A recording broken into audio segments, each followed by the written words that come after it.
ഉദാഹരണങ്ങൾ സൂചിപ്പിച്ചത്. എന്നാലോ ഏത് വസ്തുവിനും ഏത് കഴിവ് നൽകാൻ അള്ളാഹുവിന് കഴിയുന്നു, ആർക്കും കഴിയും. എന്നാലോ ഒരു സാധാരണ കഴിവില്ലാതെയോ അങ്ങനെ ഉണ്ടല്ലോ. സിദ്ദീഖ് റളിയല്ലാഹു അൻഹു ഹബീബ നബിയും കൂടെ ഇരിക്കുകയാണ്. തബ്ബത്ത് സൂറത്തിറങ്ങിയതിൻ്റെ പിറ്റേ ദിവസം കല്ലും ചാട്ടമാറും കൊണ്ട് ഓടി വരികയാണ്. ആര്? അർവ ലഅനത്തുല്ലാഹി അലൈഹ. അർവ ആരാണ്? അർവ അബൂലഹബിന്റെ ഭാര്യ. അവൾക്ക് മക്കക്കാർ നൽകിയ പേര് ഉമ്മു ജമീൽ എന്നാണ്. ഖുർആൻ പറഞ്ഞ പേര് അവൾക്ക് ഹമ്മാലത്തുൽ ഹതബ് എന്നാണ്. എന്നാൽ പിതാവ് നൽകിയ പേര് അർവ എന്നാണ്. അർവ എന്ന ഉമ്മു ജമീൽ അഥവാ ഹമ്മാലത്തുൽ ഹതബ് കല്ലും ചാട്ടവാറും കൊണ്ട് ഓടി കൊണ്ട് പുണ്യനബിയെ എറിയാനും പ്രഹരിക്കാനും ഓടി വരുന്നത് ദൂരെ നിന്ന് കാണുകയാണ് സയ്യിദുന സിദ്ദീഖുൽ അക്ബർ ഹബീബ നബിയും.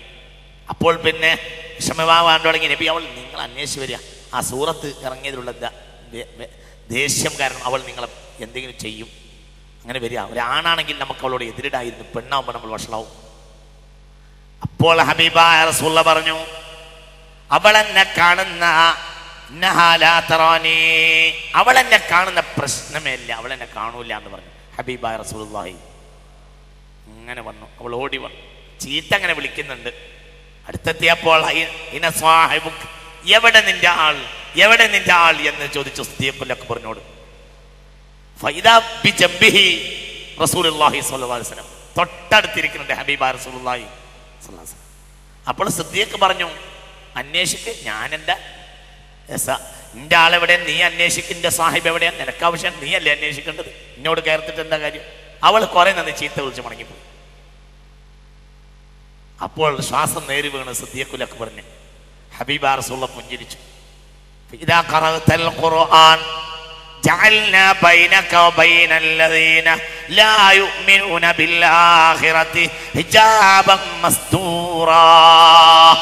ആയത്ത് അപ്പോൾ ഇറങ്ങിയതാ. ഖുർആൻ ഓതിയാൽ ഏത് ശത്രുവിനെയും നിങ്ങളെ കാണാതിരിക്കാനുള്ള കഴിവ് നൽകാനും റബ്ബിന് കഴിയും എന്ന ഈ ആയത്ത് അപ്പോഴാണ് ഇറങ്ങിയിട്ടുള്ളത്. മുഅ്മിനീങ്ങൾ ചിന്തിക്കണം. അപ്പോൾ ഏത് കഴിവിനെയും പിൻവലിക്കാൻ സാധാരണ കഴിവാണല്ലോ അത്. തൊട്ടടുത്ത് വന്നിട്ട് ഈ അർവ എന്ന ഈ തമ്മാടി പെണ്ണ് ഹബീബായ നബിയെ കണ്ടില്ല സ്വല്ലല്ലാഹു അലൈഹി വസല്ലം, കണ്ടില്ല. അപ്പോൾ പിന്നെ കഴിവിൻ്റെ ഉടമക്കാരനാരാ? കഴിവിൻ്റെ ഉടമക്കാരനല്ലോ. ഏത് കഴിവും അത് ആകാശത്ത് ഉയരാൻ അതിൻ്റെ ബേസ് പറയാം. കാര്യത്തിൻ്റെ ബേസ് അറിയാതെ ആകാശത്തിൽ ഉയരാൻ കഴിയും അല്ല കഴിയൂല എന്നിങ്ങനെ വെറുതെ തർക്കിക്കണ്ട. അതിലൊന്നും അർത്ഥമില്ല. കാര്യങ്ങളെ മനസ്സിലാക്കണം. ഏത് കഴിവും ആർക്കും കൊടുക്കും. ഇത്ര പോന്ന അടക്കാക്കിളി, ഇത്രയേ ഉള്ളൂ. ഇത്ര പോന്ന അടക്കാക്കിളി. ഒരു നാട്ടിൽ മാവിൽ മാങ്ങ പഴുത്തിരിക്കുന്നു. 100-150 കിലോമീറ്റർ ദൂരെയാണ് അടക്കാക്കിളി കൂട് കൂട്ടിയ മരം. ഇങ്ങനെ അത് കിടന്നുറങ്ങി രാവിലെ തൻ്റെ കൂട്ടിൽ നിന്ന് ഇങ്ങനെ എണീറ്റപ്പോൾ ഈ 150-200 കിലോമീറ്റർ ദൂരെ നിന്ന് മാമ്പഴം തഴുത്ത വൃക്ഷത്തിൽ നിന്ന് കൃത്യമായ വാസന നേരെ അതിൻ്റെ മൂക്കിലേക്ക് വരും.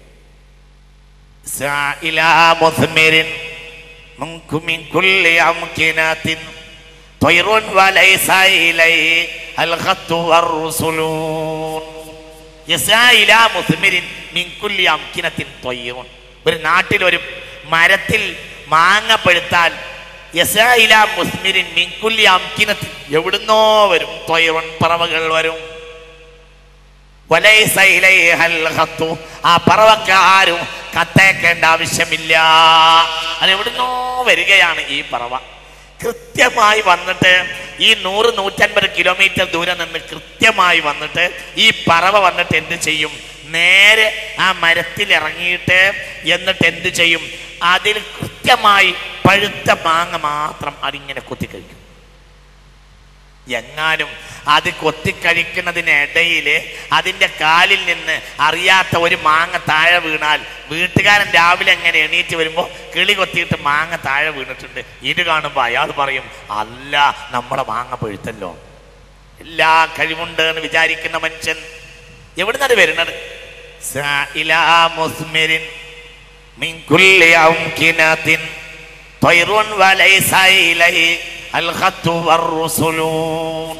അപ്പൊ എവിടുന്നോ വരികയാ?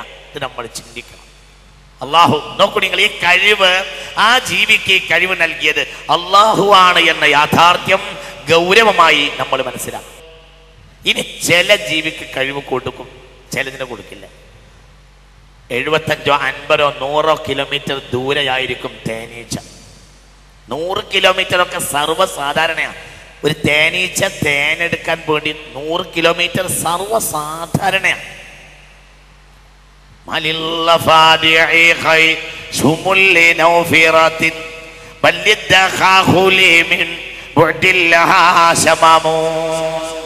ഒരു താമര ഇങ്ങനെ അത് ഒരു പുഷ്പം ഇങ്ങനെ വിടർന്നിങ്ങനെ വരുമ്പോഴത്തിന്, അതിൻ്റെ ആ എതള് പൊട്ടുമ്പോഴത്തിന് അത് യാത്ര തുടങ്ങും. അപ്പോഴത്തിന് അതിൻ്റെ സൗരഭ്യം കിട്ടിയത് ഇങ്ങനെ കൂമ്പി നിൽക്കുന്ന ഈ കൂമ്പ്, പൂവിൻ്റെ കൂമ്പ് ഇങ്ങനെ ഒന്നിങ്ങനെ പൊട്ടിയിട്ടുള്ളൂ. അപ്പോഴത്തിന് അവിടെ നിന്ന് വരിക. എവിടുന്ന 100 കിലോമീറ്റർ ദിവസം യാത്ര ചെയ്യൽ സർവ്വസാധാരണ. തേനീച്ചക്ക് 100 കിലോമീറ്റർ സർവ്വസാധാരണ. ഇങ്ങനെ പൊട്ടിയിട്ട് അപ്പോഴത്തിന് അവിടുന്ന് ഓടും, നേരെ ഓടി വരും.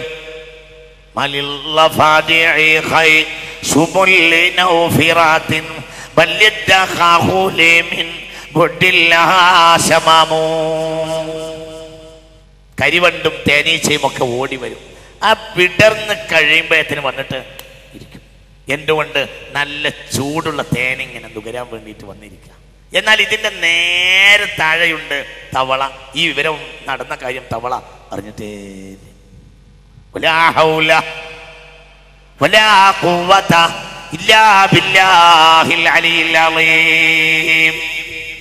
ഇതൊരു പ്രകാശം, ഇതൊരു പ്രകാശം, ഒരു സാധാരണ പ്രകാശം.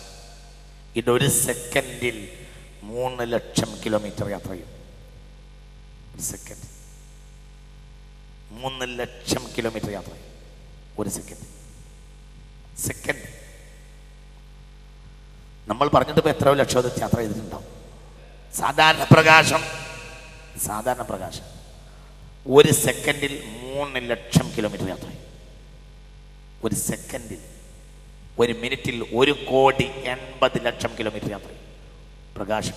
ഒരു സെക്കൻഡിൽ 3 ലക്ഷം കിലോമീറ്റർ കൂട്ടം പോകും. എത്ര സൂപ്പർ സോണിക് വിമാനാണെങ്കിലും കഴിയില്ല. 2000 കിലോമീറ്ററാണ് ദുബായിൽ നിന്ന് കൊച്ചിയിലേക്കുള്ളത്. 3.5 മണിക്കൂർ കൊണ്ടാണ് ഇന്നലെ രാത്രി ഞാൻ വന്നത്.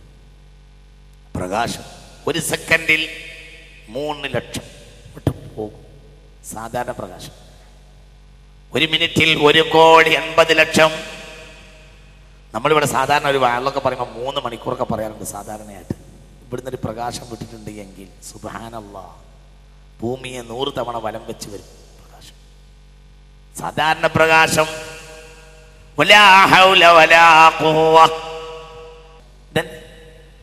സാധാരണ പ്രകാശം ഒരു സെക്കൻഡിൽ 3 ലക്ഷം. ഇല്ലെന്ന് പറഞ്ഞിട്ട് കാര്യമല്ല. ഇതിന് മിണ്ടാനും വയ്യ. ഇത് അഷ്റഫുൽ ഖൽഖും അല്ല, ഇത് ഔളഉൽ ഖൽഖ് എന്ന് വേണമെങ്കിൽ പറയാം. ഈ നിസ്സാരപ്പെട്ട സാധനം എത്ര നിസ്സാരാണ്! 3 ലക്ഷം കിലോമീറ്റർ. സാധാരണ പ്രകാശം തന്നെ 3 ലക്ഷം കിലോമീറ്റർ ഒരു സെക്കൻഡിലാണ്. 3 ലക്ഷം കിലോമീറ്റർ എങ്കിൽ അസാധാരണ പ്രകാശമോ? സാധാരണ പ്രകാശം ഒരു സെക്കൻഡിൽ 3 ലക്ഷം കിലോമീറ്റർ എങ്കിൽ അസാധാരണ പ്രകാശമോ? ഏതാ അസാധാരണ പ്രകാശം?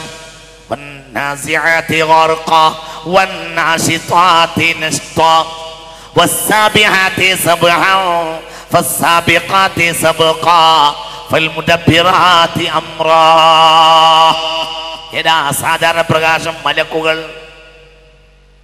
ഇവിടെ ഇരുന്നിട്ട് പ്രകാശം ഇവിടെ ഇരുന്ന് 3 ലക്ഷം കിലോമീറ്റർ സ്വപ്നം കാണുകയല്ല, ഇവിടെ പോവുക. നിങ്ങൾ ഇവിടെ ഉണ്ടല്ലോ അല്ലേ? മനസ്സിലാവണില്ലേ പറഞ്ഞത്? അതായത് സ്വപ്നം ഇവിടെ ഇരുന്നിട്ട്, പ്രകാശം ഇവിടെ ഇരുന്നിട്ട് 3 ലക്ഷം കിലോമീറ്റർ